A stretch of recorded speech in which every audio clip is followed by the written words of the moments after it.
Hay palabras que duran más que la persona que las dijo. Hay frases que alguien pronunció en un segundo, quizás sin pensarlo, quizás con toda la intención del mundo, y que tú llevas cargando desde entonces, décadas, a veces toda la vida. Frases que escuchaste cuando eras niña y que se instalaron en un lugar tan profundo, tan temprano, en un momento en que todavía no tenías las herramientas para cuestionarlas, que se convirtieron en algo que sentías como verdades sobre quién eras. No como opiniones de alguien, como verdades, como hechos sobre ti misma. Eres demasiado sensible. ¿Por qué no puedes ser como tu hermana? No llores por eso, no seas exagerada. Hablas demasiado. Las niñas buenas no hacen eso. Nunca lo vas a lograr. No seas egoísta. Con esa cara, eres un problema. Eso no se habla. ¿Cuántas de esas frases, o frases parecidas, con distintas palabras pero el mismo veneno enterrado dentro, las reconociste ahora mismo? No como recuerdo lejano y sin fuerza, como algo que todavía vive dentro de ti de alguna manera, como una voz que a veces todavía escuchas, décadas después, cuando cometes un error o cuando te arriesgas a algo nuevo, o cuando alguien te critica, o cuando te miras al espejo en un día difícil. Quizás no las escuchas con las palabras exactas de entonces. Quizás han cambiado de forma con el tiempo. Se han convertido en tus propias palabras, en la voz que te critica desde adentro antes de que nadie de afuera tenga tiempo de hacerlo. Pero el origen es el mismo, la raíz está allí. La mente de una niña no tiene filtros para lo que le dicen los adultos que la rodean. No puede separar lo que dijeron de lo que soy. No puede pensar con la capacidad analítica de un adulto. Esta persona está equivocada. Esta persona está proyectando su propio dolor en mí. Esta persona tiene limitaciones que nada tienen que ver conmigo. Una niña solo puede pensar con la lógica simple, absoluta y completamente razonable de la infancia. Si me lo dice alguien que se supone que me conoce y me quiere, debe ser verdad. Y esa verdad se convierte en arquitectura, en la estructura sobre la que construye su autoestima, o su ausencia de ella. Hoy vamos a hacer algo que quizás nadie ha hecho contigo de esta manera. Vamos a nombrar esas frases, las más comunes, las más dañinas, las que más aparecen en la historia de mujeres de 45, 50, 55, 60 años cuando hablan, con honestidad, en terapia, entre amigas de confianza, en esos momentos en que finalmente se da permiso de hablar de lo que realmente pasó, sobre lo que las formó y lo que las deformó en la infancia. Las vamos a sacar a la luz, las vamos a mirar de frente, y para cada una vamos a hacer algo que la filosofía estoica lleva 2000 años enseñando. Vamos a ver qué hay al otro lado de esa frase. ¿Qué queda cuando se le quita el poder que nunca debió tener? ¿Qué puedes hacer hoy con lo que esa frase dejó en ti? No te digo esto para que revivas el dolor innecesariamente. Te lo digo porque las heridas que no se nombran no se sanan. Solo se esconden, y las heridas escondidas gobiernan desde las sombras mucho más de lo que crees, mucho más de lo que quisieras. Quédate. Este espacio es tuyo, y lo que viene a continuación puede ser una de las cosas más importantes que escuches sobre ti misma en mucho tiempo. Antes de entrar a las frases, necesito decirte algo fundamental sobre el marco desde el que vamos a mirar todo esto. Algo que el estoicismo entiende con una claridad que pocas tradiciones filosóficas han igualado. Las palabras no son neutras, nunca lo fueron. Y las palabras que escuchamos en la infancia, en esos años en que el cerebro está literalmente construyéndose, en que las vías neuronales se forman y se consolidan, en que aprendemos quiénes somos a través de los ojos y las palabras de las personas que nos rodean.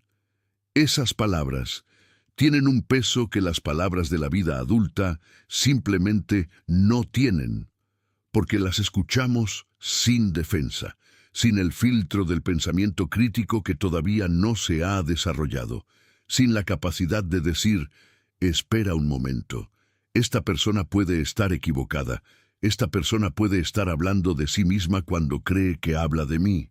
Epicteto fue esclavo desde que nació. Físicamente, su libertad fue negada antes de que pudiera entender qué era la libertad.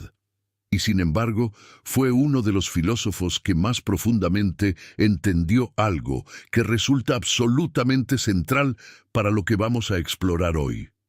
La diferencia entre lo que nos pasa y lo que pensamos sobre lo que nos pasa. Entre lo que nos dicen y lo que decidimos creer sobre lo que nos dicen. Esto no significa, y necesito decir esto con mucho cuidado porque el malentendido aquí puede ser doloroso, que lo que te dijeron de niña fue culpa tuya porque le diste poder a esas palabras. Tenías 5 años, tenías 8, tenías 12. Una niña no elige qué creer sobre sí misma basándose en lo que le dicen los adultos. Lo absorbe porque es lo que tiene. Porque los adultos son el espejo a través del cual una niña se ve a sí misma, antes de haber desarrollado la capacidad de cuestionar ese espejo.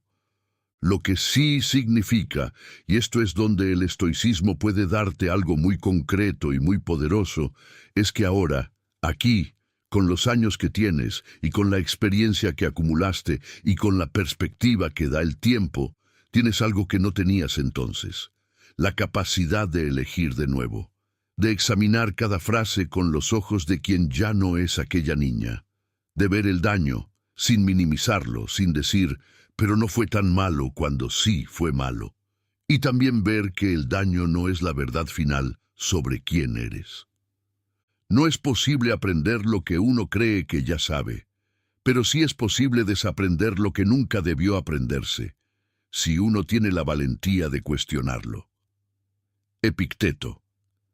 Marco Aurelio escribió sobre la facultad más preciosa que tiene el ser humano, la capacidad de examinarse a sí mismo y de corregirse. No de castigarse, corregirse. De mirar adentro con honestidad, ver lo que no está alineado con quien se quiere ser y elegir diferente. Esa facultad no tiene límite de edad. No caduca a los 40, ni a los 50, ni a los 60. Es tuya mientras estés aquí. Y Séneca entendió que hay un tiempo para cada cosa, y que el tiempo de sanar algunas heridas no siempre coincide con cuando la herida se recibió, porque cuando la herida se recibió, en la infancia, sin recursos, sin perspectiva, sin nadie que nos ayudara a procesarla, no teníamos lo que se necesitaba para sanarla en ese momento. A veces ese tiempo llega más tarde. A veces llega ahora, en una tarde cualquiera, escuchando un video.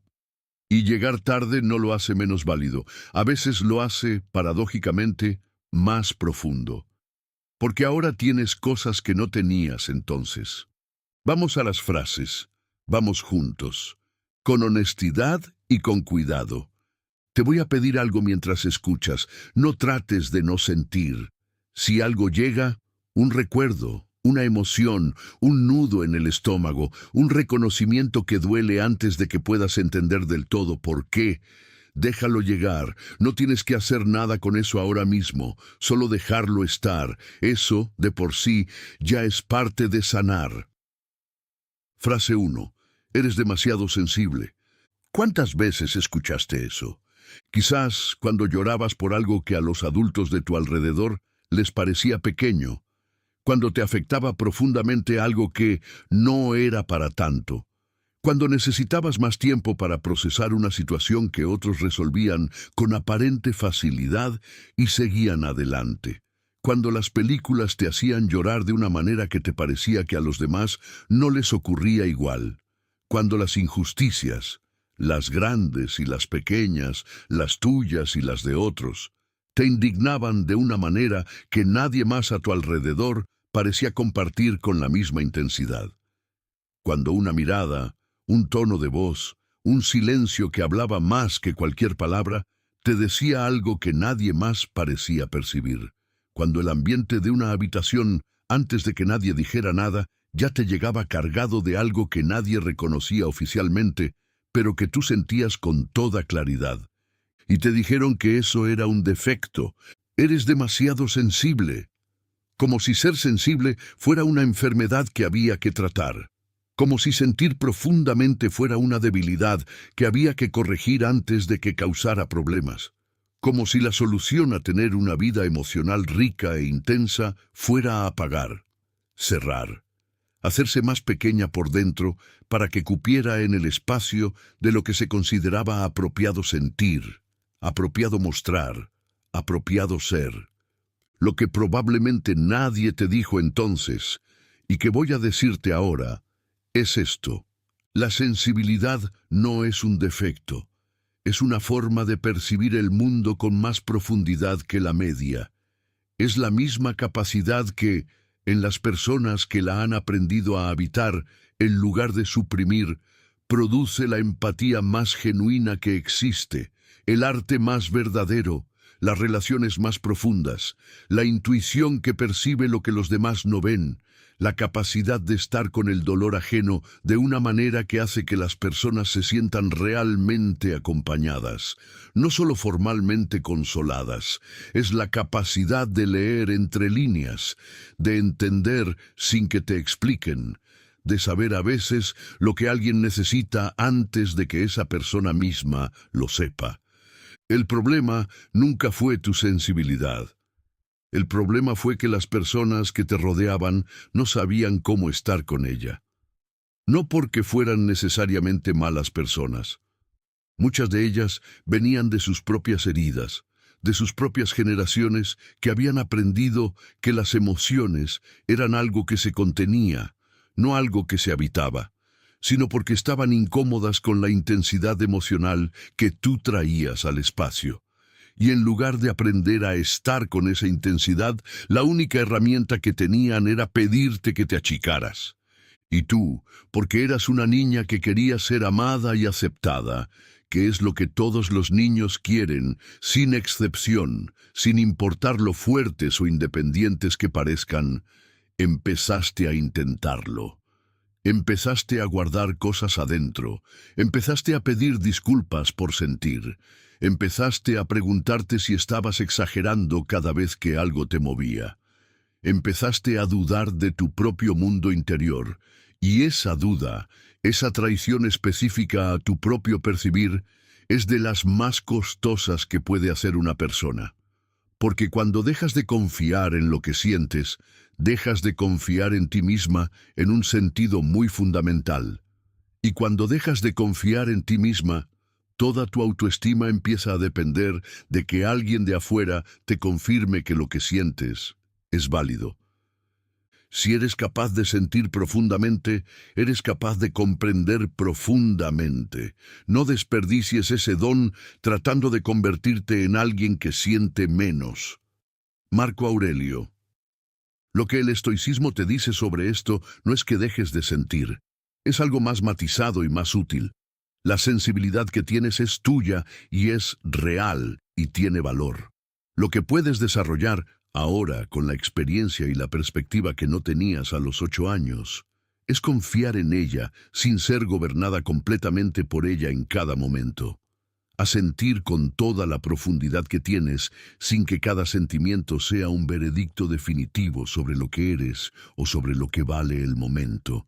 A ser profundamente sensible y al mismo tiempo tener un centro firme desde el que observar lo que sientes con algo de distancia. Las dos cosas juntas. No una a expensas de la otra. Piensa en Adriana. Adriana tiene 56 años y de niña lloraba por todo. O eso le decían. Lloraba cuando veía animales lastimados en la calle. Lloraba cuando escuchaba a sus padres discutir en el cuarto de al lado, aunque hablaran en voz baja.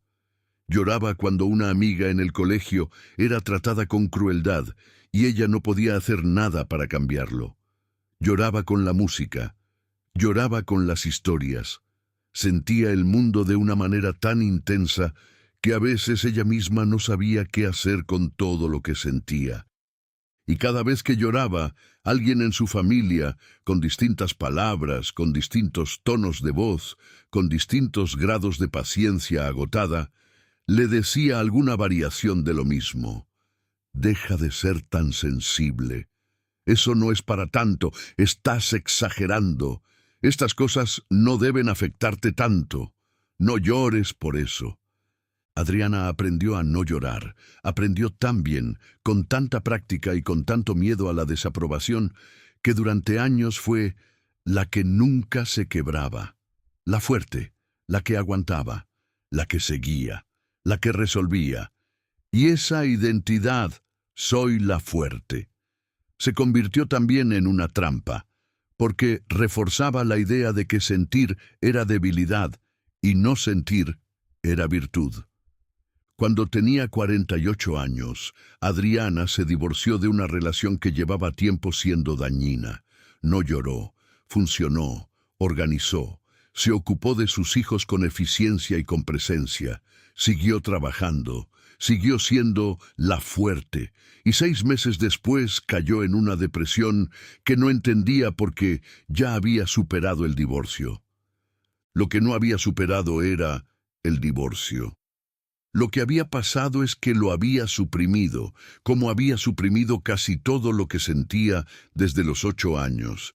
Y el cuerpo, que lleva el registro de todo lo que la mente niega, finalmente presentó la factura. En terapia, Adriana aprendió algo que le llevó mucho tiempo creer, pero que fue haciéndose más verdadero con cada semana, que lo que le dijeron de niña sobre su sensibilidad era mentira. No mentira deliberada en todos los casos. Sus padres también tenían sus propias heridas, sus propios miedos, sus propios límites. Pero mentira. La sensibilidad de Adriana no era un defecto que corregir. Era una parte fundamental de quién era. Y sanar significó, entre otras cosas, aprender a llorar de nuevo, a sentir sin pedir disculpas por ello, a confiar en su propio mundo interior después de décadas de haberlo ignorado. ¿Qué puedes hacer con esto esta semana? La próxima vez que sientas algo intensamente y la voz vieja aparezca, la que dice, estás exagerando o eres demasiado sensible, haz una pausa, un momento de detenerte antes de seguir y pregúntate con honestidad, ¿es verdad que estoy exagerando? ¿O es que estoy sintiendo de verdad algo que merece ser sentido? ¿O es simplemente que aprendí también a llamar exageración a todo lo que siento que ya no sé distinguir entre una cosa y la otra? La sensibilidad que tienes no es tu problema. Con práctica y con tiempo, puede convertirse en uno de tus mayores recursos. Frase 2. ¿Por qué no puedes ser como tu hermana / prima / amiga? Hay pocas frases que dañen de manera tan específica y tan duradera como esta. Porque no solo te dice que hay algo malo en ti, eso ya es suficientemente dañino. Te dice exactamente dónde está el estándar de lo que deberías ser. Y ese estándar es otra persona, alguien que vive contigo, que compartes espacio con ella en la vida diaria, que ves en la mesa del desayuno y en los cumpleaños y en las fotos familiares. Alguien que, sin haber elegido ese rol y sin quizás entender completamente lo que le ocurría a ti, se convirtió en el recordatorio permanente de todo lo que se suponía que tú no eras. La comparación en la infancia hace algo muy específico y muy dañino a la construcción de la autoestima. No solo enseña que eres insuficiente en este momento. Eso, aunque doloroso, podría superarse con el tiempo si hubiera un estándar claro de qué es suficiente. Enseña algo más profundo y más difícil de desmontar. Que la manera de medir tu valor como persona es comparándote con otras personas. Y esa lección, esa estructura mental de soy lo que soy en relación a lo que otros son, es una de las más difíciles de cambiar en la vida adulta, porque se instala antes de que tengas herramientas para cuestionarla. Y con el tiempo se automatiza de una manera que ya no requiere que nadie te compare externamente. Tú lo haces sola, constantemente, sin descanso, sin que nadie te lo pida, en el trabajo, en las relaciones, en las redes sociales, en las conversaciones, en el espejo. La comparación se convierte en el lente a través del cual lo ves todo, incluyendo a ti misma. ¿Reconoces eso? La tendencia a ver lo que hace otra persona y sentir de inmediato algo que puede ser tristeza, envidia o esa mezcla difusa de las dos que no tiene nombre exacto, pero que te aplana. A estar en una conversación y calcular, casi sin darte cuenta, cómo lo que estás contando de ti misma se compara con lo que la otra persona acaba de contar de sí misma. A escuchar el logro de alguien y que la primera reacción, antes de que puedas elegir otra, sea pensar en lo que tú no has logrado. Eso no es envidia en el sentido vulgar de la palabra. Es el resultado predecible de haber aprendido desde niña que tu valor se mide en comparación. Y esa medida no tiene fondo. Siempre habrá alguien con más de algo, siempre habrá alguien que parezca más segura, más exitosa, más tranquila, más organizada, más de lo que sea que en este momento sientes que te falta. La comparación constante hacia afuera no te dice dónde estás. Solo te dice, sin descanso, dónde no estás, y esa es una manera muy cruel de vivir. El que compara su vida con la vida ajena nunca podrá estar en paz, porque siempre encontrará a alguien que tiene más de algo. El que se compara con quien fue ayer puede, al menos, medir un progreso real. Epicteto. Piensa en Miriam. Miriam tiene 53 años y tiene una hermana mayor que fue, desde que Miriam tiene memoria, el estándar con el que se la medía. Su hermana era más aplicada en el colegio, más ordenada en su cuarto, más obediente con las reglas de la casa, más de todo lo que la familia valoraba de manera explícita, y menos de todo lo que Miriam traía, la curiosidad desordenada, la creatividad que se salía de los moldes, la capacidad de conectar con la gente de maneras inesperadas, el humor, la vida social, que hacía que la casa fuera más ruidosa y más llena. La familia no veía esas cosas como virtudes, las veía como el problema que explicaba por qué Miriam no era como su hermana, y así, con cada comparación, Miriam fue aprendiendo a devaluar exactamente las cosas que eran más suyas y más valiosas. Miriam y su hermana tienen hoy una relación adulta que ambas reconocen como complicada y que pocas veces hablan directamente porque hay demasiado sin decir entre las dos, no porque haya odio. No lo hay, sino porque entre las dos quedó, sin que ninguna lo eligiera y sin que ninguna lo causara, el residuo de haber sido puestas en competencia desde niñas. La hermana mayor carga con la presión de haber sido el estándar, que tampoco es una posición fácil ni liviana. Y Miriam carga con la convicción profunda, todavía activa aunque suavizada con años de trabajo personal, de que siempre habrá alguien haciéndolo mejor que ella, y que eso dice algo sobre su valor. Lo que Miriam ha aprendido en los últimos años, con terapia, con trabajo consciente, con muchos días en que el patrón seguía apareciendo aunque ella ya lo reconociera, es que el estándar que le pusieron de niña era completamente arbitrario. No era la verdad sobre quién era ella, era la comodidad de personas que no sabían cómo manejar la diferencia entre dos hijas, y eligieron, probablemente sin plena conciencia de lo que hacían, convertir la diferencia en jerarquía, y en ese proceso dañaron a las dos, a la que pusieron en el pedestal del estándar y a la que empujaron a alcanzar ese estándar. ¿Qué puedes hacer con esto esta semana? Cuando notes que te estás comparando con alguien, y lo notarás, porque ese patrón es muy activo y muy automático, haz una sola cosa diferente antes de seguir el hilo de la comparación. Cambia la pregunta. En lugar de «¿Ella tiene más que yo?», pregúntate «¿Yo tengo más hoy que hace 6 meses?». En lugar de «¿Ella es mejor en esto?», pregúntate «¿He crecido en esto?». La comparación hacia afuera no tiene fin ni tiene suelo firme. La comparación hacia adentro, la que mide tu propio crecimiento, tu propio camino, tu propio avance desde donde estabas, sí puede darte información verdadera y útil.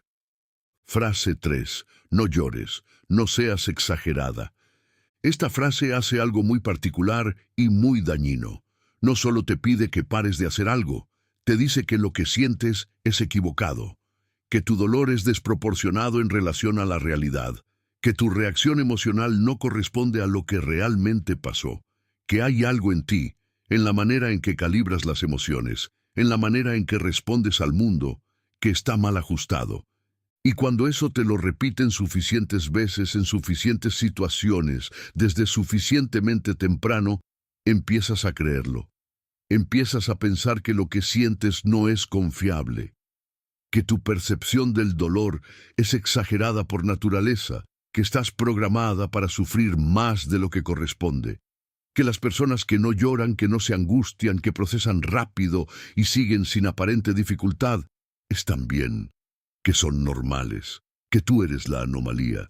Y entonces empiezas a hacer algo que tiene un costo enorme y silencioso. Empiezas a minimizar tu propio dolor antes de que nadie te lo pida. Aprendes a decirte a ti misma, no es para tanto, incluso cuando sí lo es. Aprendes a aguantar antes de sentir, a presentar siempre una cara que dice, estoy bien, independientemente de lo que esté pasando por dentro. Aprendes que el dolor propio es algo de lo que avergonzarse, algo que hay que manejar en privado, algo que no debería ocupar espacio en el mundo. ¿Sabes cuál es el costo físico de eso a largo plazo? El cuerpo lleva el registro de todo lo que no se nombra, de todo lo que no se llora, de todo lo que se empuja hacia adentro para que no salga. No porque el cuerpo sea vengativo o complicado, sino porque las emociones son procesos físicos tanto como mentales.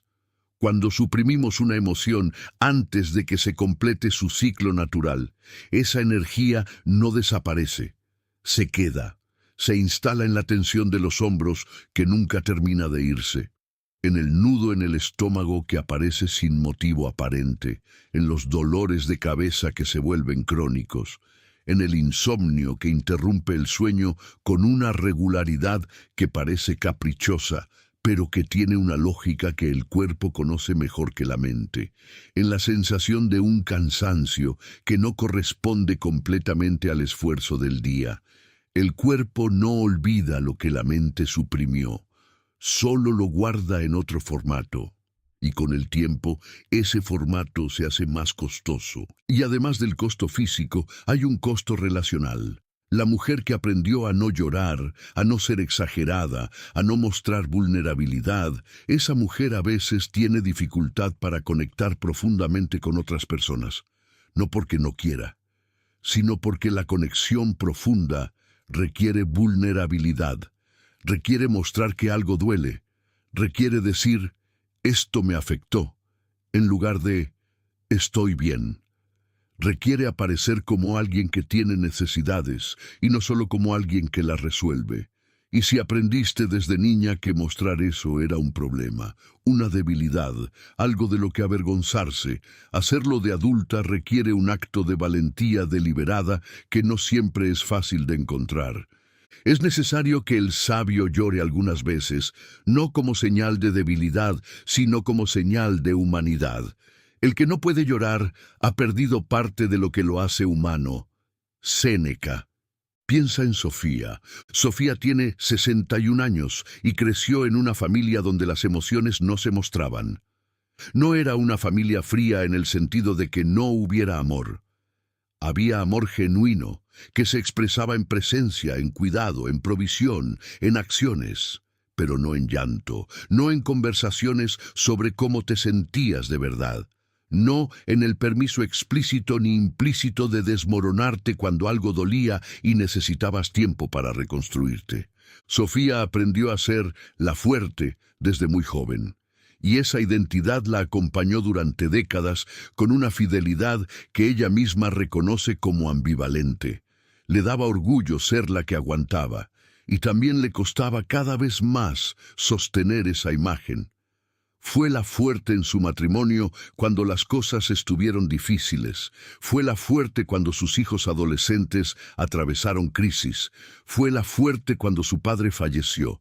Fue la fuerte cuando su propia salud tuvo un susto hace 5 años que la asustó de verdad, aunque no se lo mostrara a nadie. Y luego, a los 58, en una conversación aparentemente normal con una amiga muy cercana, una amiga que la conocía desde los 20 años y que había estado viendo la acumulación silenciosa de décadas de fortaleza sin salida. Sofía empezó a hablar de algo de su infancia y de repente no pudo parar de llorar. No el llanto discreto y controlado que había aprendido a tener cuando era absolutamente inevitable. Un llanto que venía de muy adentro y de muy lejos, un llanto que traía cosas de hace 40 años, que tenía el peso y el sonido de todo lo que no había llorado en 40 años. Su amiga no la detuvo, no le dijo que se calmara ni que ya había pasado. Solo estuvo allí, presente, sin prisa. Y Sofía lloró durante 20 minutos y al final se quedó en silencio y sintió algo que describió después, buscando las palabras como estar más liviana que en años. No porque sus circunstancias hubieran cambiado, sino porque algo que había estado cerrado durante muchísimo tiempo, finalmente había encontrado salida. ¿Qué puedes hacer con esto esta semana? Si llevas mucho tiempo sin llorar, no porque no hayas tenido razones para hacerlo, sino porque aprendiste tan bien a no hacerlo que el camino está bloqueado. Considera que quizás hay cosas esperando salida, no tienes que forzarlo, pero sí puedes dejar de bloquearlo activamente. La próxima vez que sientas que algo quiere salir y la voz vieja diga, no seas exagerada, o ya pasó, o no es para tanto. Prueba algo diferente, solo por esa vez. Solo por ese momento. No la escuches. Deja que lo que tiene que salir, salga. En privado si necesitas, pero deja que salga.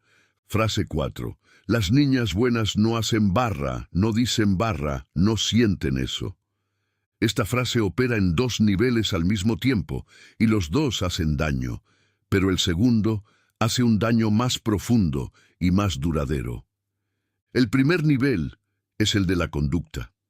No hagas esto, no digas eso, sigue estas reglas, cumple estas expectativas. Ese nivel es manejable, las reglas pueden ser arbitrarias o irrazonables, pero al menos son externas. Son cosas que se hacen o no se hacen. El segundo nivel es el de la identidad. Si la niña buena no hace esto y yo lo hago, entonces no soy una niña buena. Y si no soy una niña buena, entonces soy una niña... ¿Qué? Mala, difícil, problemática, no suficientemente digna de amor y de aceptación. Y el problema de operar en el nivel de la identidad es que no tiene solución fácil. Puedes dejar de hacer algo que no deberías hacer, pero no puedes fácilmente dejar de ser lo que crees que eres. Lo que esa frase instaló, más que reglas de conducta, fue una pregunta que nunca debería haberse instalado. ¿Soy suficientemente buena para merecer amor? No simplemente me porté bien hoy, sino soy, en mi naturaleza, suficientemente buena para merecer ser amada y aceptada. Y la respuesta a esa pregunta, en la mente de una niña que aprendió que el amor depende de su comportamiento, siempre es incierta. Siempre está en riesgo, siempre puede perderse si no cumple. ¿Qué partes de ti decidiste de niña que no eran seguras tener? La rabia, quizás, porque las niñas buenas no se enojan de esa manera. La ambición de querer más de lo que se supone que debes querer, porque las niñas buenas no son codiciosas. La sexualidad, más tarde, la opinión fuerte que contradice a alguien con autoridad, la necesidad de espacio propio, de tiempo para ti, de decir que no. La tristeza que dura más de lo que parece conveniente, el desacuerdo que expresas en voz alta en lugar de guardarlo, esas partes de ti que decidiste de niña que no eran seguras mostrar no desaparecieron cuando las guardaste, siguieron allí, adentro, pidiendo espacio de maneras que a veces no podías entender. En la rabia que explotaba de manera desproporcionada porque llevaba demasiado tiempo acumulada sin salida. En la ambición que te generaba culpa, aunque fuera completamente legítima y saludable. En la necesidad de tiempo propio que interpretabas como egoísmo, en el resentimiento difuso que no podías localizar del todo. No gastes tu vida tratando de ser lo que otros esperan. Gástala siendo lo que tú sabes, en tu interior más honesto que eres. Marco Aurelio. Piensa en Teresa. Teresa tiene 58 años y creció en un hogar donde las expectativas sobre el comportamiento de las niñas eran muy específicas y estaban fuertemente ligadas a valores religiosos que ella respeta, pero que en su infancia se aplicaron de maneras que la limitaron más de lo que la guiaron. Silencio en la mesa cuando los adultos hablaban. Obediencia sin cuestionamiento, porque cuestionar era falta de respeto. Modestia en todo. Nunca mostrar que se quería algo demasiado. Nunca enojarse porque el enojo era falta de caridad. Nunca expresar duda porque la duda era falta de fe. Teresa fue una niña muy buena por muchos años. Lo fue con tanta consistencia que a los 35 todavía no sabía qué quería cuando alguien le preguntaba directamente. No por falta de inteligencia ni de profundidad, tenía ambas en abundancia, sino porque había suprimido tan completamente la parte de ella que tenía deseos propios que ya no tenía acceso a ella. La había guardado tan adentro, tan temprano, que se había vuelto inaccesible. A los 48 Teresa empezó a pintar, no para nadie, no con ningún objetivo práctico o social. Solo porque algo en ella quería, y ese querer era tan insistente que finalmente no pudo ignorarlo más. Y lo primero que pintó la sorprendió. Cosas oscuras, intensas, rabiosas, llenas de colores que no se esperaría de alguien que siempre había sido tan tranquila. Pasó meses con vergüenza de lo que salía. Escondía los cuadros, pintaba y luego los tapaba antes de que alguien pudiera verlos. Hasta que una profesora del taller donde finalmente se inscribió le dijo algo que Teresa tardó en creer, pero que no pudo olvidar. Lo que sale en tu trabajo es real. Honrar eso, en lugar de esconderlo, es el único camino hacia un arte verdadero. Y también es el único camino hacia una vida verdadera. Teresa sigue pintando. Sigue encontrando en el trabajo con los colores partes de sí misma que tenían décadas guardadas esperando espacio. El proceso no siempre es cómodo. Hay cuadros que la incomodan todavía. Pero hay también algo que no había sentido de adulta hasta esa práctica. La sensación de estar siendo ella completa, no la editada, la completa. ¿Qué puedes hacer con esto esta semana? Pregúntate qué partes de ti decidiste de niña que no eran seguras mostrar. Sin juzgar a quienes te lo enseñaron, tenían sus propias limitaciones y sus propias heridas y probablemente lo hicieron con la mejor intención que podían tener, sino para preguntarte, ¿siguen guardadas esas partes ahora? ¿Qué costaría, real y concretamente, darles un poco más de espacio? Aunque sea en privado, aunque sea solo para ti. Porque no puedes integrar lo que niegas que existe, y lo que no se integra sigue viviendo adentro de formas que no siempre puedes ver. Frase 5. Hablas demasiado. Siempre tienes que opinar. Esta frase enseñó algo sobre el espacio, no el espacio físico, el espacio de existencia. Le enseñó a una niña que hay un límite a cuánto puede ser escuchada, a cuánto puede ocupar con sus palabras, con sus ideas, con sus preguntas, con su presencia verbal en el mundo, y que sobrepasar ese límite, que simplemente tener una voz activa y presente, es un problema que hay que corregir. Y la niña que aprende que su voz es un problema, aprende a callarse. No de golpe, de manera gradual, con cada confirmación de que hablar era equivocado, con cada interrupción, con cada ya basta, o siempre igual, o silencio pesado que seguía a algo que dijo. Aprende a medir cuánto espacio puede ocupar antes de que alguien se canse. Aprende a formular lo que quiere decir en su cabeza y luego decidir que quizás mejor no. Aprende a empezar una frase y detenerse a la mitad porque algo la frena. Aprende a añadir «¿te molesta si digo algo?», antes de decirlo, como si hablar fuera un favor que necesita autorización. Y esa mujer, esa niña que se convirtió en mujer llevando consigo la idea de que su voz ocupa demasiado espacio, puede pasarse décadas con ideas brillantes que no comparte, con opiniones importantes que guarda, con necesidades que no expresa, con verdades que siente pero que no dice porque en su experiencia, las veces que las dijo, crearon más problemas que soluciones, con observaciones agudas que se lleva a la tumba de las conversaciones porque no es el momento o alguien más lo va a decir, o simplemente mejor me callo. Y lo más costoso, lo que tardó más tiempo en ver, es que con el tiempo empezó a creer que sus ideas realmente no merecen espacio, que quizás sí hablaba demasiado, que quizás sus opiniones no son tan interesantes como ella cree, que quizás es mejor guardar silencio y no arriesgarse a confirmar la sospecha de que lo que tiene para decir no vale la pena el tiempo de nadie. Esa sospecha, esa duda sobre el valor de su propia voz, es quizás una de las herencias más silenciosas y más dañinas de esta frase, porque silencia no solo las palabras, silencia la presencia completa de la persona. La mujer que duda de si su voz merece espacio, también duda, de manera más amplia, de si ella merece espacio, y esa duda se extiende a todo lo demás. El sabio habla cuando tiene algo que decir, pero nunca se calla por miedo a ocupar espacio que le corresponde. Séneca piensa en Claudia. Claudia tiene 50 años y es directora de un departamento en una empresa mediana. Llegó allí con más de 20 años de trabajo consistente, con resultados sólidos y con desarrollo profesional genuino. Tiene experiencia real, tiene perspectiva real, tiene cosas que decir en las reuniones que son relevantes y valiosas.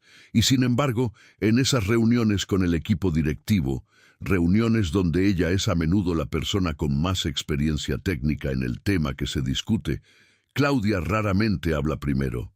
Espera, escucha, y a veces, cuando finalmente dice algo, descubre que es exactamente lo que alguien más dijo 20 minutos antes, y que recibió atención, reconocimiento y seguimiento.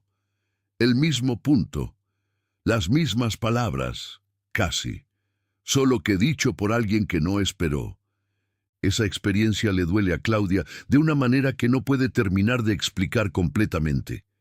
La rabia que siente no es contra el colega que habló primero. Él no tiene la culpa de que ella no habló.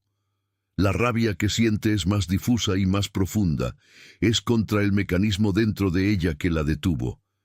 En terapia, Claudia rastreó ese mecanismo hasta un recuerdo específico que no esperaba. Una cena familiar cuando tenía 9 años. Estaba contando algo que le había pasado en el colegio. Algo que le parecía importante, algo que quería compartir. Su padre, que estaba cansado, que había tenido un día difícil de trabajo, la interrumpió. Claudia, ya, basta. Siempre tienes que contar algo. Eso fue todo. Una frase. Un momento. El padre no recordaría esa conversación al día siguiente, pero la niña de 9 años procesó esa frase como información sobre sí misma, no sobre el estado de ánimo de su padre esa noche. 31 años después, Claudia todavía espera permiso para hablar. Todavía mide cuánto tiempo lleva hablando en una conversación. Todavía siente algo parecido a la culpa cuando ocupa espacio con sus palabras. Y todavía pierde oportunidades en el trabajo, en las relaciones, en la vida, porque el mecanismo aprendido a los 9 años sigue operando a los 50 como si todavía fuera aquella cena. Lo que Claudia está practicando ahora, deliberadamente, con esfuerzo consciente, con retrocesos, es algo aparentemente simple, pero profundamente difícil. Hablar antes. No todo el tiempo, no en todas las situaciones, pero en las situaciones donde antes esperaría hablar y observar que el mundo no se acaba, que las personas no se cansan, que el permiso que esperaba que alguien le diera ya lo tenía ella misma. ¿Qué puedes hacer con esto esta semana? En una conversación, puede ser con una amiga, en el trabajo, con tu familia. Di una cosa que normalmente no habrías dicho. Una sola. Sin el no sé si tiene sentido, pero antes. Sin el esto quizás no es importante, pero que le quita peso antes de que nadie lo escuche. Solo dila, directamente, y observa qué pasa. Observa que las personas que te rodean, si de verdad te quieren, no se cansan de escucharte. Porque tienes cosas que decir, siempre las tuviste. Frase 6. Nunca lo vas a lograr. ¿Para qué lo intentas? Esta frase ataca algo que las anteriores no atacan de la misma manera, el futuro. No solo te dice que ahora mismo eres insuficiente, te dice que seguirás siéndolo, que el tiempo no va a cambiar nada fundamental, que hay algo en ti, algo inherente, algo que no puede modificarse con esfuerzo, ni con práctica, ni con tiempo, que te hace incapaz de lograr lo que quieres lograr. Cuando eso lo dice a alguien en quien confías, un padre, una madre, un profesor, un adulto que sabe más que tú, la mente de una niña no tiene mecanismo para ponerlo en duda.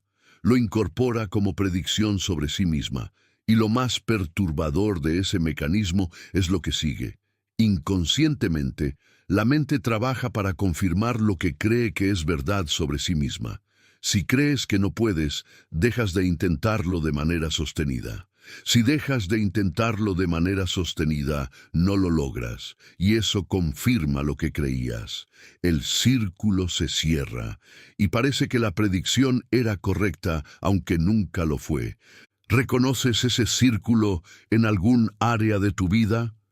Una cosa que sientes que quieres, o que en algún momento quisiste, antes de que la voz vieja te convenciera de que era una pérdida de tiempo, y que nunca realmente intentaste de manera sostenida, que dejaste a medias, que abandonaste antes de que pudiera demostrar de qué era capaz, no porque te faltara capacidad, sino porque en algún lugar muy adentro hay una voz que ya decidió que no tiene sentido intentarlo, que predice el fracaso antes de que empieces, que magnifica cada obstáculo inicial hasta convertirlo en confirmación de que tenía razón. Esa voz no es tuya, te la prestaron. Te la dio alguien que quizás tenía sus propios miedos y sus propias limitaciones que no pudo resolver, y que los proyectó en ti en el momento más vulnerable, y tú la guardaste como si fuera tuya, como si fuera la verdad objetiva sobre tu capacidad. No lo es, nunca lo fue. No, el que no sabe es el que no progresa. Es el que sabe pero no actúa porque tiene miedo de lo que encontrará cuando actúe. Epicteto. Piensa en Marisol. Marisol tiene 54 años y desde los 12 años quiso ser escritora. Escribía en cuadernos que escondía debajo del colchón. Historias, poemas, descripciones de personas que veía en la calle. Escribir era la manera en que el mundo tomaba forma y sentido para ella. Un día, a los 14, le mostró uno de esos cuadernos a su madre. Era la primera vez que le mostraba algo tan suyo a alguien.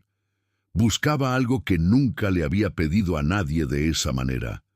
Reconocimiento de algo profundamente propio.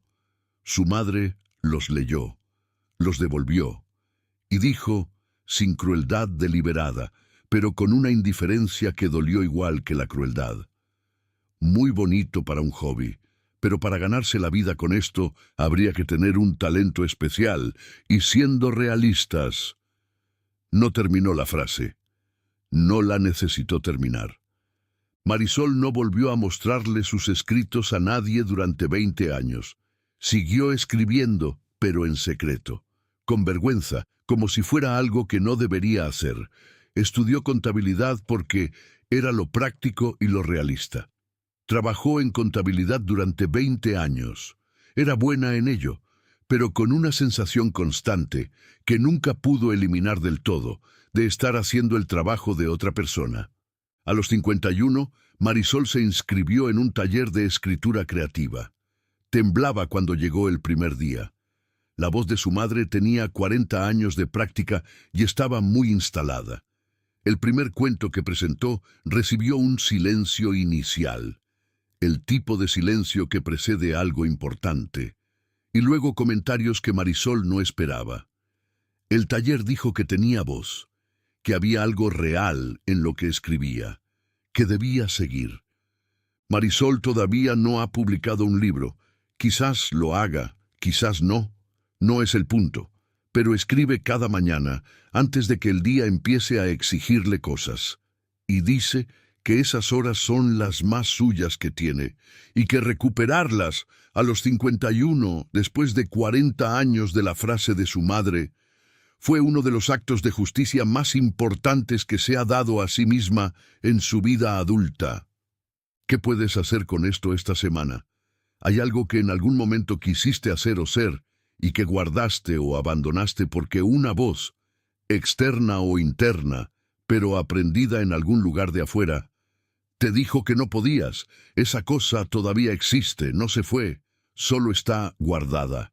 Esta semana no tienes que hacer todo lo que implica, solo tienes que dar un paso, el más pequeño posible, hacia eso que guardaste, solo para ver, solo para empezar a darle la oportunidad que le negaste cuando te creyeron que no podías.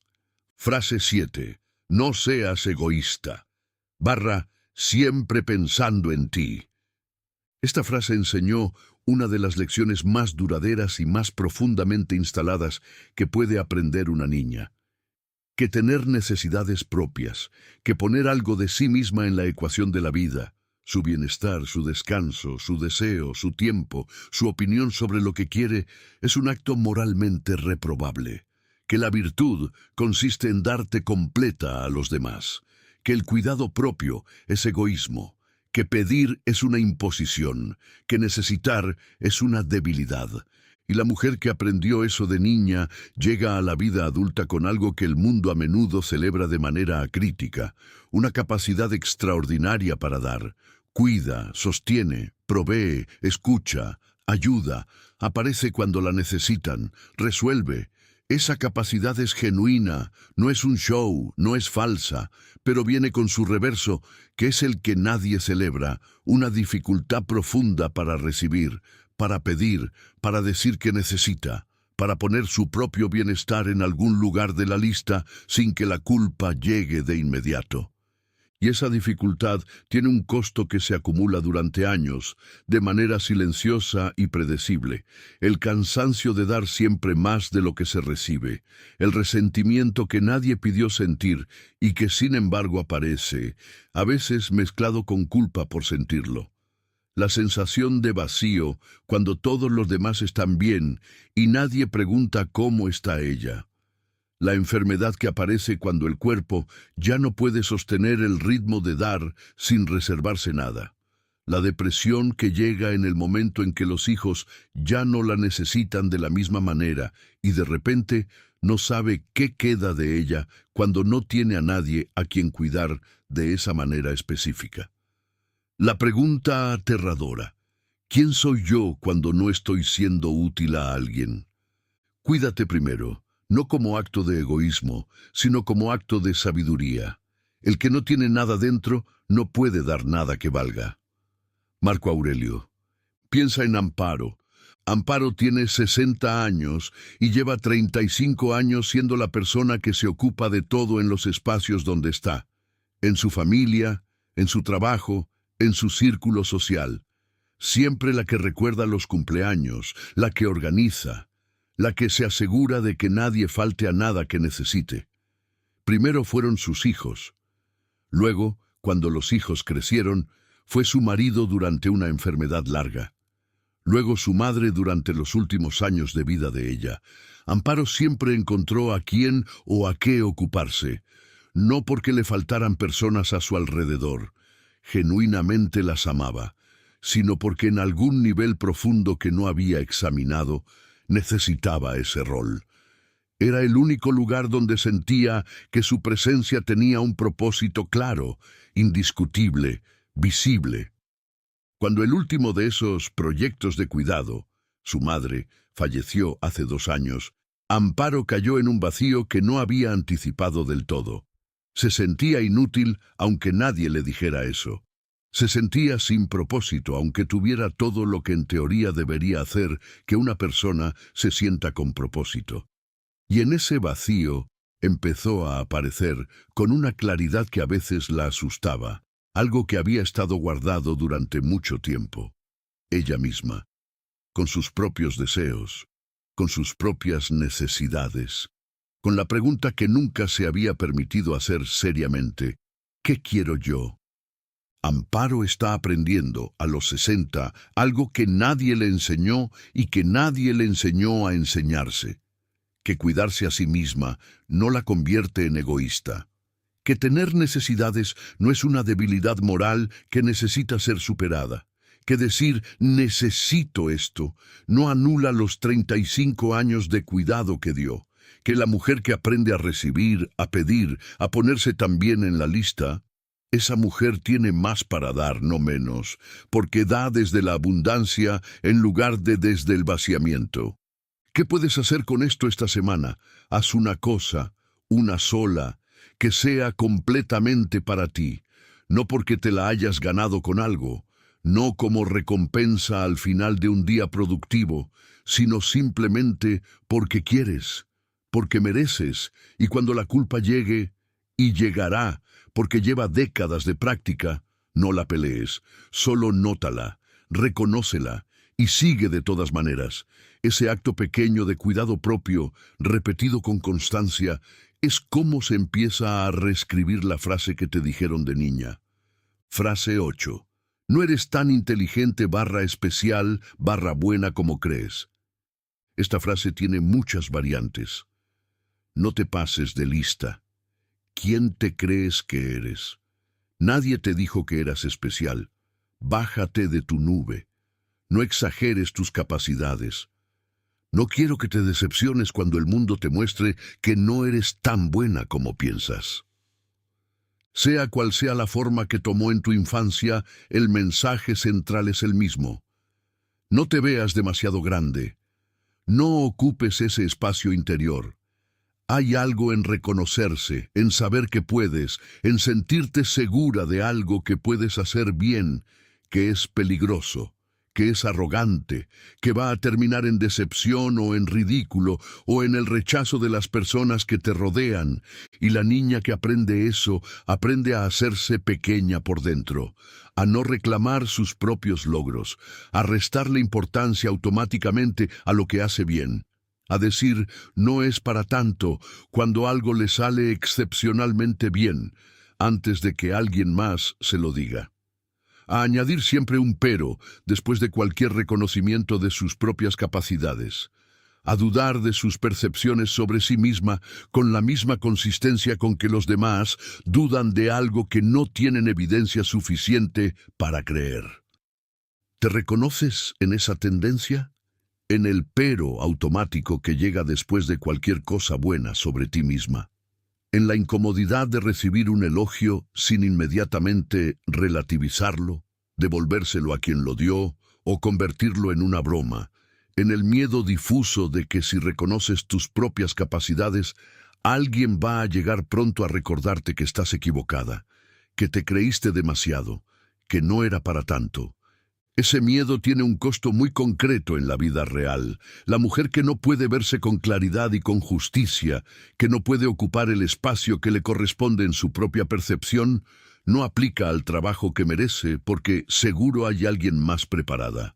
No habla en la reunión donde tiene algo importante que decir porque quizás estoy equivocada. No se presenta a las oportunidades que son para ella porque tampoco soy tan buena. No pide lo que merece porque parece demasiado para alguien como ella. El que conoce su propio valor no necesita que nadie se lo confirme. Y el que no lo conoce nunca encontrará suficiente confirmación en el exterior para sentirse seguro. Epicteto. Piensa en Fernanda. Fernanda tiene 52 años y es muy competente en su campo. Sus colegas la buscan para resolver problemas que no saben cómo abordar. Sus jefes la valoran con consistencia. Sus clientes la recomiendan. Sus resultados hablan.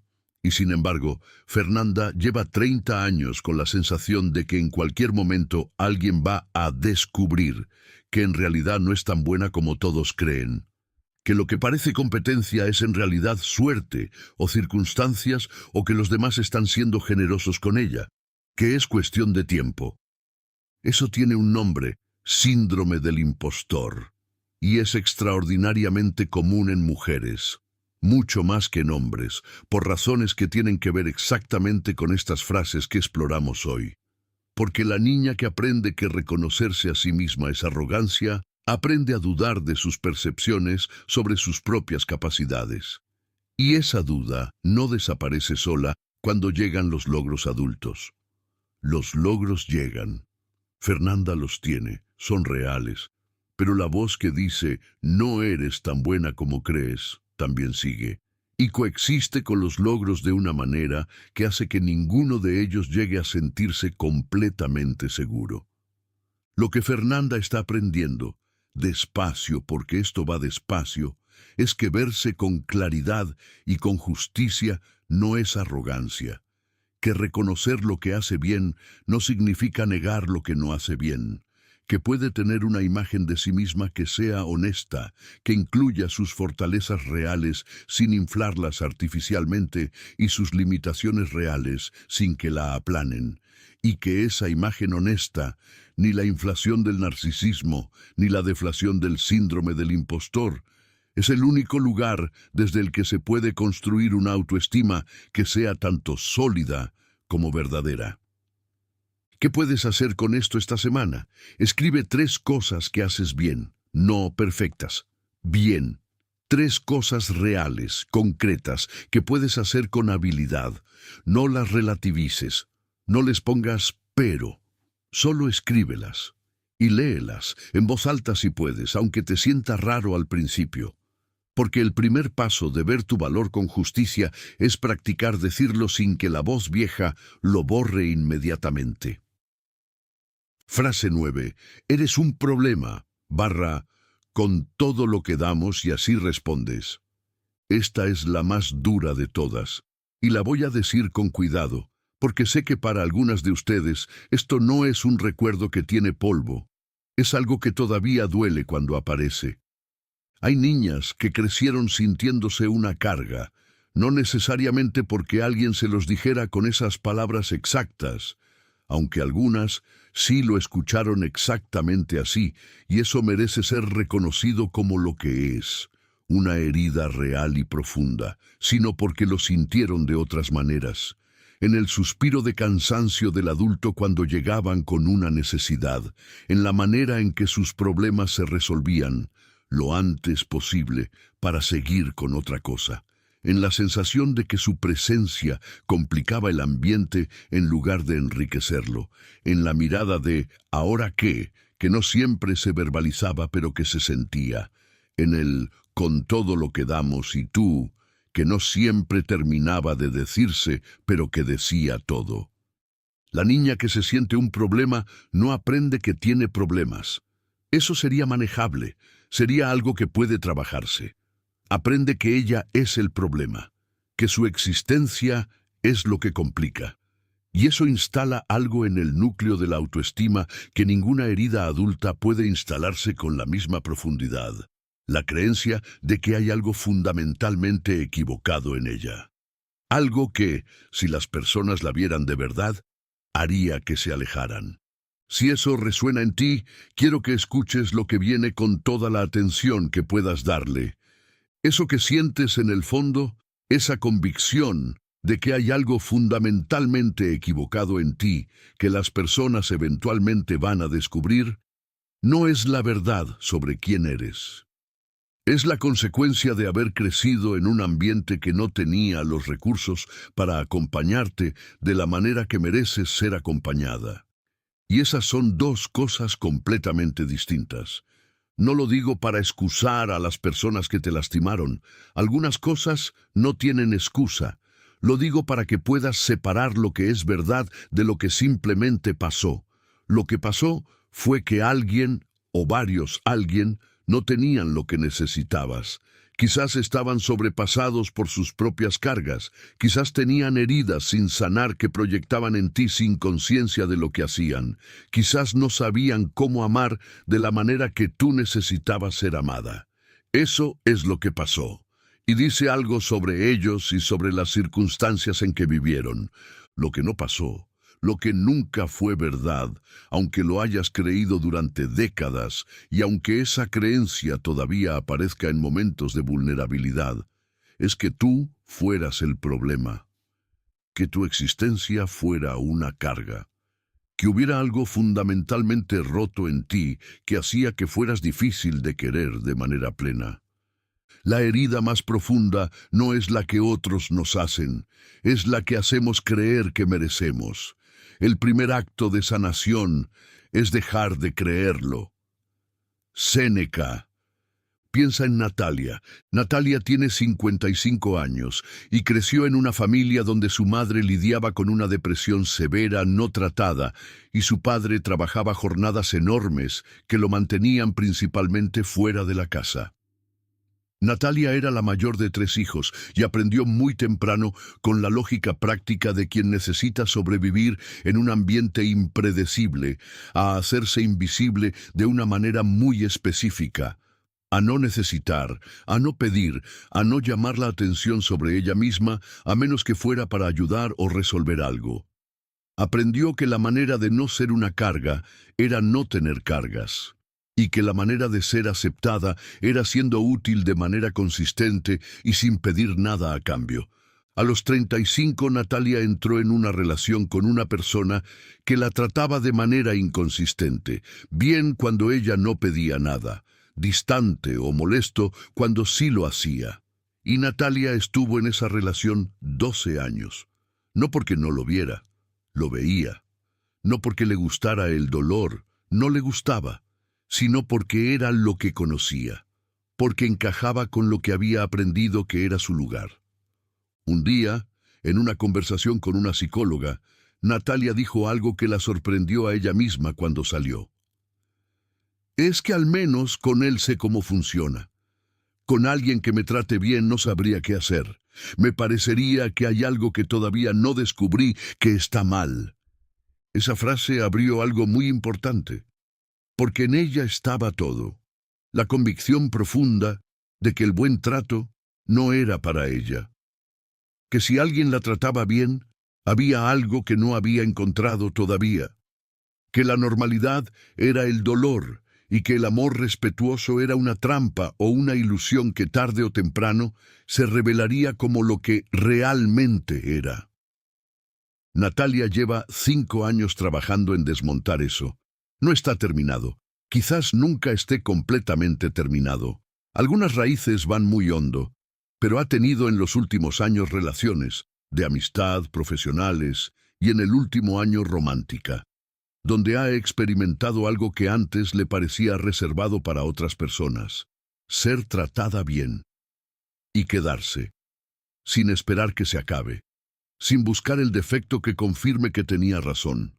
¿Qué puedes hacer con esto? Si esta frase tocó algo en ti, si la sensación de ser un problema o de no merecer plenamente el buen trato es algo que reconoces, aunque sea en el fondo, aunque lo hayas aprendido a manejar con capas y capas encima, considera que esto es algo que merece acompañamiento profesional. No porque estés rota, sino porque esta herida en particular, la que va al núcleo de lo que sientes que mereces, es demasiado profunda y demasiado central para sanarla sola. Buscar esa ayuda no es debilidad, es el acto más estoico que existe: reconocer lo que necesitas y tener el valor de buscarlo. Frase 10. con esa cara barra ese cuerpo, barra, cuídate que ya no estás tan bien. El cuerpo, la apariencia, la manera en que te veías de niña, antes de que el mundo tuviera tiempo de decirte que no era suficiente, o que era demasiado, o que necesitaba ser controlado y monitoreado y corregido, y la manera en que empezaste a verte después. Las niñas reciben mensajes sobre sus cuerpos desde muy temprano. Estás subiendo de peso, cuídate, no comas tanto, con esa ropa pareces más grande de lo que eres. Tápate eso, no te muevas así, que llamas la atención de la manera equivocada. Tu hermana tiene mejor figura. Cuando crezcas y pierdas ese peso, vas a ser bonita. Y también los comentarios que suenan como cumplidos, pero que esconden lo mismo. Eres tan bonita, no engordes. Cuídate que ahora es cuando puedes. Aprovecha que tienes esa figura porque luego se va. Como si el cuerpo fuera un activo que se deprecia. Como si el valor de una persona estuviera profundamente ligado a si cumple con un estándar físico que alguien más decidió. La mujer que creció con esos mensajes llega a la vida adulta con una relación con su cuerpo que está fundamentalmente mediada por la mirada externa. Se mira al espejo y la primera pregunta que se hace, automáticamente y antes de poder hacer otra, es ¿cómo me ven?, en lugar de ¿cómo me siento? Come con culpa cuando no sigue las reglas que aprendió. Se mueve con vergüenza en ciertos espacios. Evita ciertas ropas, no porque no le gusten, sino porque no se siente con derecho a usarlas. Se compara constantemente con otras mujeres. Y cuando la vida trae los cambios normales y esperados del cuerpo que envejece, el cuerpo que cambia con la maternidad, con la menopausia, con el tiempo simplemente pasando porque eso es lo que hace el tiempo, esa mujer los vive como fracasos, como confirmaciones de la predicción que le hicieron, que su cuerpo era algo que había que manejar y controlar, y que con el tiempo ese proyecto se haría más difícil. Cuida de tu cuerpo porque es la herramienta con la que habitas el mundo, pero no confundas la herramienta con quien la usa. Tu valor no está en cómo se ve, está en cómo ves. Epicteto. Piensa en Gloria. Gloria tiene 59 años y tiene un recuerdo muy específico, uno que no ha olvidado en 48 años, que identifica como el momento en que todo cambió en su relación con su propio cuerpo. Tenía 11 años. Era verano, llegó a la playa con su familia con el entusiasmo de una niña que quería entrar al agua. Se estaba poniendo el traje de baño y su tía, una mujer que la quería genuinamente, que tenía buenas intenciones, que estaba operando desde sus propios condicionamientos culturales sobre los cuerpos de las mujeres, la miró y dijo en voz baja pero suficientemente audible: «Gloria, quizás hoy mejor te quedas con la ropa encima, con ese cuerpo». Gloria tenía 11 años. No entró al agua ese día. Y durante los siguientes 48 años, cargó esa tarde de verano en el centro de su relación con su propio cuerpo. Nunca suficientemente bien para mostrarse completamente. Nunca suficientemente segura para ocupar el espacio físico que le correspondía sin disculparse de alguna manera por él, sin encogerlo, sin cubrirlo. A los 56, Gloria pasó frente a un estudio de baile y vio a través de la ventana a mujeres de su edad moviéndose con una soltura que la detuvo en la calle. Se quedó mirando. Algo en ella respondió a lo que veía de una manera que no esperaba. Entró a preguntar. Se inscribió. Le costó meses, muchos meses, sentirse con derecho a estar en esa clase, a moverse sin vigilarse constantemente, a dejar que su cuerpo hiciera lo que quería hacer sin el comentario mental permanente sobre cómo se veía mientras lo hacía. Pero hoy, 3 años después, Gloria baila, no perfectamente, no para ser vista, sino porque algo en ese movimiento, en ese estar completamente en el cuerpo, en lugar de observándolo desde afuera con ojos críticos, le da algo que no sabía que le faltaba, Y cuando baila, dice, es el único momento del día en que no piensa en cómo la ven. Solo siente, solo está, solo es. ¿Qué puedes hacer con esto esta semana? Encuentra una manera de estar en tu cuerpo en lugar de mirarlo. Puede ser caminar con atención a lo que sientes físicamente mientras caminas. Puede ser bailar en tu cocina con la música que te gusta cuando no hay nadie mirando. Puede ser darte un baño con calma y sin apuro. Puede ser cualquier cosa que te traiga de vuelta a lo que tu cuerpo siente desde adentro, en lugar de a cómo se ve desde afuera. El cuerpo que habitas merece ser habitado de verdad. Frase 11. No llames tanto la atención. ¿Quién te crees que eres? Esta frase enseñó algo sobre el espacio de existencia, no el espacio físico, el espacio de presencia. Le enseñó a una niña que existe un límite a cuánto puede brillar, a cuánto puede destacar, a cuánto puede ser visible, y que sobrepasar ese límite, que simplemente ser completamente quien se es presuntuoso, es inadecuado, es algo que las personas van a rechazar o ridiculizar. Y entonces la niña aprendió a reducir su propia presencia, a no brillar demasiado para no incomodar, a bajar el volumen de lo que era para que cupiera en el espacio que le habían asignado, a disimular cuando algo le salía excepcionalmente bien, a minimizar sus logros antes de que alguien más pudiera hacerlo, a convertirse en alguien un poco más pequeña, un poco más tranquila, un poco menos presente, un poco menos ella. La mujer que creció con esa lección llega a la vida adulta con un techo de cristal que no es externo, el que la sociedad pone, es interno. Lo instaló ella misma, siguiendo las instrucciones que le dieron, y ese techo interno la detiene antes de llegar demasiado lejos en muchas áreas, en el trabajo, en las relaciones, en la vida social, en la manera en que se presenta al mundo. El mundo no necesitaba que te hicieras pequeña, nunca lo necesitó. Las personas que te dijeron que te redujeras tenían sus propias razones, inseguridades propias, culturas que preferían mujeres dóciles y no conflictivas, miedos sobre lo que pasaría si eras demasiado visible. Pero ninguna de esas razones tenía que ver con la verdad sobre quién eres, con cuánto espacio mereces ocupar, con lo que el mundo gana cuando estás presente completamente. No vivas para ser visto, vive para ser. La diferencia es enorme y cambia todo. Marco Aurelio.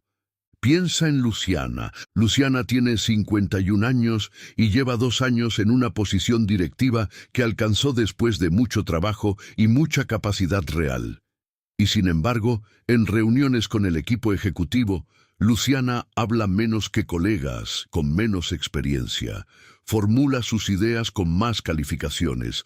Añade, no sé si es la mejor opción, pero antes de propuestas que son buenas. Se sonroja cuando la felicitan en público de una manera que no puede controlar y que ella describe como incomodidad de ser demasiado vista. Luciana sabe exactamente de dónde viene. Su madre tenía un dicho que repetía con frecuencia. El árbol que crece más alto es el primero que corta el viento. Lo decía con cuidado genuino. Y Luciana lo aprendió como instrucción de supervivencia. No crezcas demasiado. El viento corta a los que sobresalen. Hazte pequeña y el viento pasa sin hacerte daño. Lo que Luciana está aprendiendo ahora, con mucho esfuerzo deliberado y con apoyo, es que su madre tenía razón sobre el mundo en un sentido. El mundo a veces sí critica a quien sobresale, pero la respuesta correcta a ese riesgo no es no crecer. Es crecer con raíces, brillar desde lo que eres de verdad, en lugar de desde lo que quieres mostrar, y confiar en que esas raíces pueden sostener lo que el viento traiga, porque el viento viene de todas formas, encogerse no lo detiene. ¿Qué puedes hacer con esto esta semana, en un espacio donde normalmente te reduces, donde no hablas primero, donde no compartes el logro, donde te presentas con menos de lo que eres? Haz algo diferente. Un pequeño acto de visibilidad completa, Una idea que compartes sin él quizás no tiene mucho sentido, pero antes. Un logro que mencionas sin inmediatamente relativizarlo. Una opinión que das directamente. El mundo necesita lo que tienes para ofrecer. La única manera de ofrecerlo es estando completamente presente. Frase 12. Eso no se habla. En esta familia las cosas se quedan en casa. Esta frase es la más silenciosa de todas.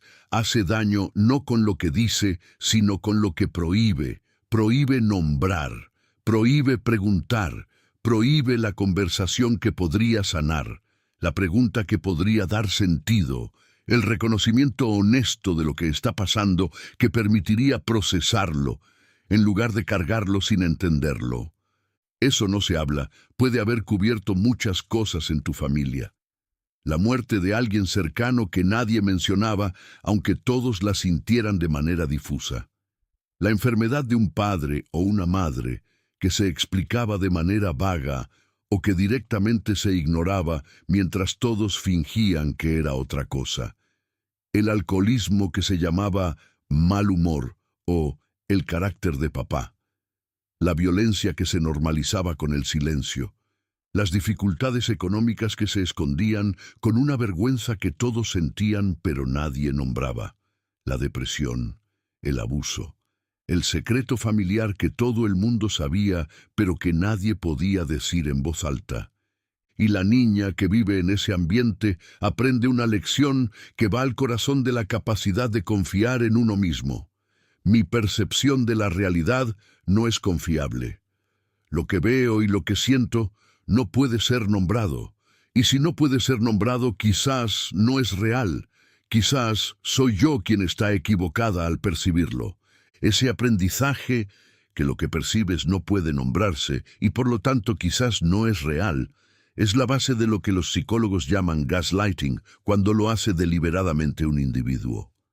Pero el ambiente familiar puede producir el mismo efecto sin que nadie lo intente deliberadamente. El sistema aprende a funcionar en torno a lo que no se puede decir.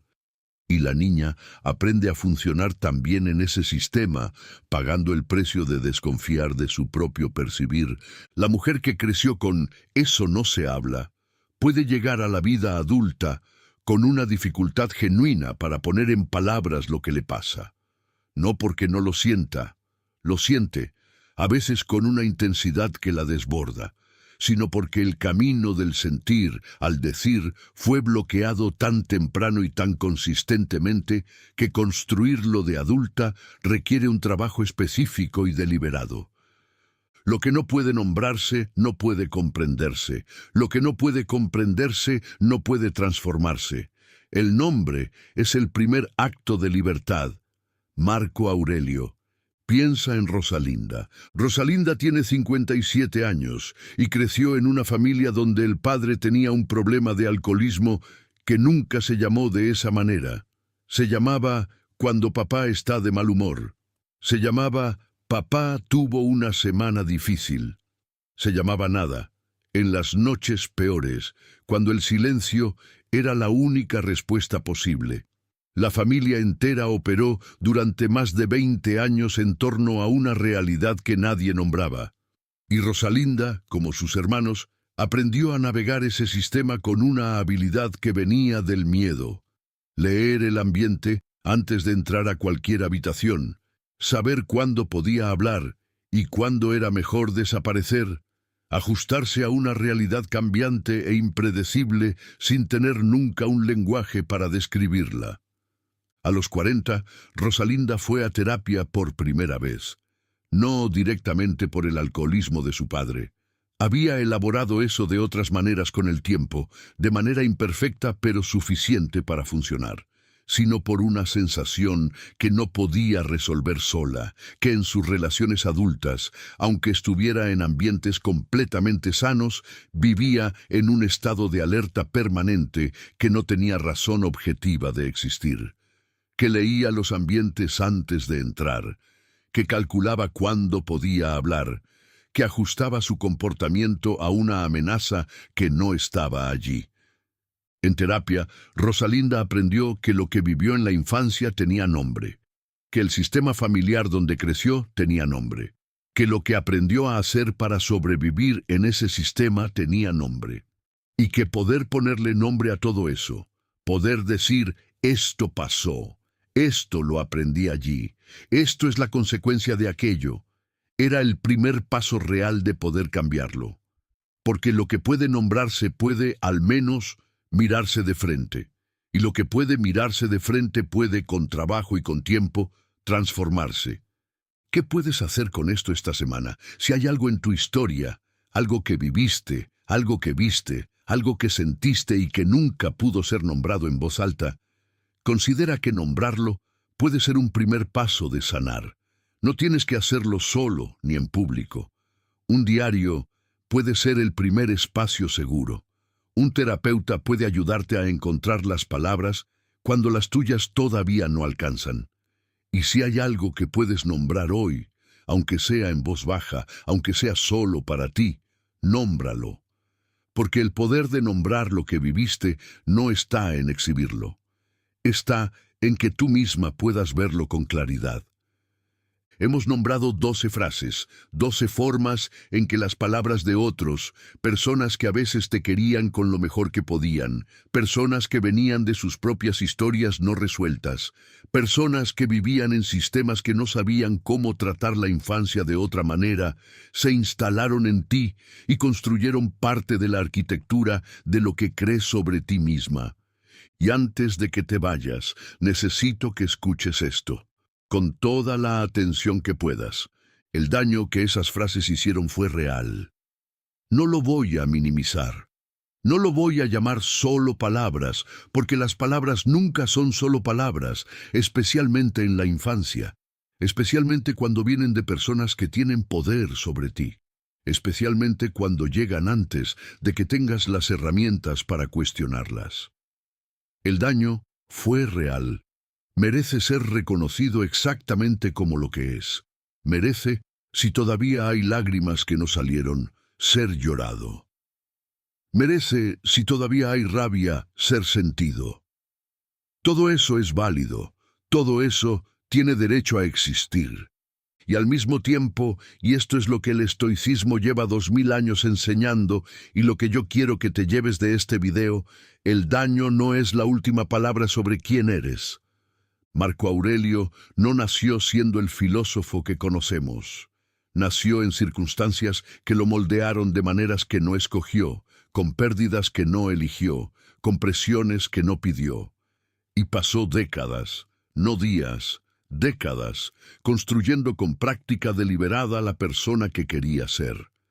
Epicteto nació en la circunstancia más extrema de limitación que existe, con lo que eso significa en términos de lo que el mundo le dijo desde el principio sobre su valor y sobre lo que merecía.